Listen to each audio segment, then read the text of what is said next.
So we're going to talk about this code today. It's 15 USC code 1692K, civil liability. Okay, let me show you how to collect your money from these debt collectors. Let me show you how to do it. And this law right here is very important when trying to collect money. There's many different ways you can use this law. You just have to break down the wording, understand the wording, do some research on it so you can know what applies to you. So we're going to start at A. It says amount of damages. Except as otherwise provided by this section, any debt collector who fails to comply with any provision of this subchapter with respect to any person is liable to such person in an amount equal to the sum of any actual damages sustained by such person as a result of such failure. So go over that again. 1, any actual damage sustained by such person as a result of such failure. So we're going to stop there. So that right there says a lot. Any actual damages. What is any actual damages? We got to think to ourselves, what is that? What is they talking about?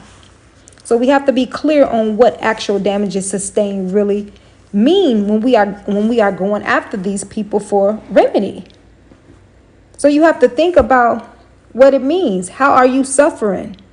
How have they caused you to suffer? Okay, how have the debt collectors caused you to suffer? How can I get money because they are causing me suffering, heartache, and pain right now? It could be they continue to call your job. They could be calling your job all the time and you say, hey, you got to stop doing that. But they continue to call your job. Then your job fire you. Let's say you was making $75,000 a year and now you're making $35,000 a year because you got fired. That's actual damage sustained. That's $40,000 in damage sustained. Come on now. Don't leave no money on the table. If I was making $75,000 a year before, I got fired, and now I'm making $35,000 a year, you got to pay me. Pain and suffering now, I'm making a whole lot less. That's $40,000. That's actual damage sustained. You can also add an emotional distress. These are all actual damages sustained, okay? So we got to be smart about how are they hurting me? What kind of pain is they causing me? Okay? So we're going to go to 2. So we finished 1, any actual damage sustained by such person as a result of such failure. So 2, A, in the case of any action by an individual, such additional damages as the court may allow by not exceeding $1,000. So let's stop there. So these 2 sections right here is how you can get your remedy because it applies to you. So in that section, they are talking about statutory damages. Okay. So let's read over that again. It says 2, A, in the case of any action by an individual, such additional damages as the court may allow, but not exceeding $1,000. So what are they talking about? So in they talking about statutory damages. It has nothing to do with you being hurt. It has nothing to do with them, causing you to lose your job. This is simply the jury saying, because this debt collector violated this law, we are going to impose an additional $1,000 just because they violated the law. So you get an additional $1,000. So per violation, you get $1,000 from these people. On top of your actual damages sustained. Okay, that's 15 USC code 1692K, civil liability. You have to break down your situation. Go over your situation, write it down.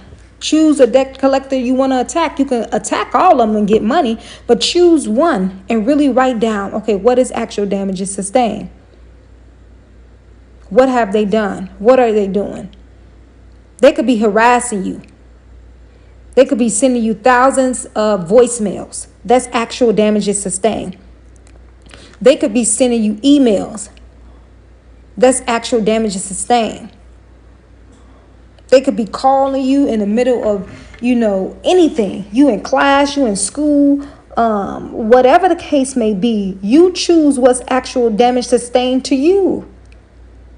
Congress, y'all, works for us, and that's what we fail to realize. Consumer law works for us, the consumer.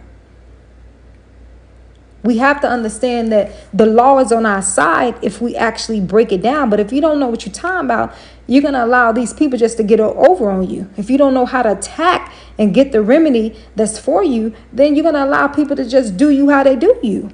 But the law is for us. So if you can go in court and prove your case, you got it. And you already going to get $1,000 because the per violation. And say, in the case of any action by an individual, such additional damages as the court may allow, but not exceeding over $1,000. So they saying right there, you get $1,000 per violation. That's statutory damages just because they violated the law. Okay, so that's how you can get your money from the debt collector. Sit down, evaluate your situation, write down what's going on in your situation. If they calling you, record them. That's actual damages sustained. Come on now. They showing up at your door, I will record them. Come on. Whatever it may be in regards to a repo, threaten you, you better stay on point. You have more power than you think you do, because these people actually are doing things illegal. It's really illegal. And once you take them to court, you could break down the laws. There's many of the laws that apply to debt collectors that can get you the remedy that you deserve, because they break the law every day when it comes to us as consumers.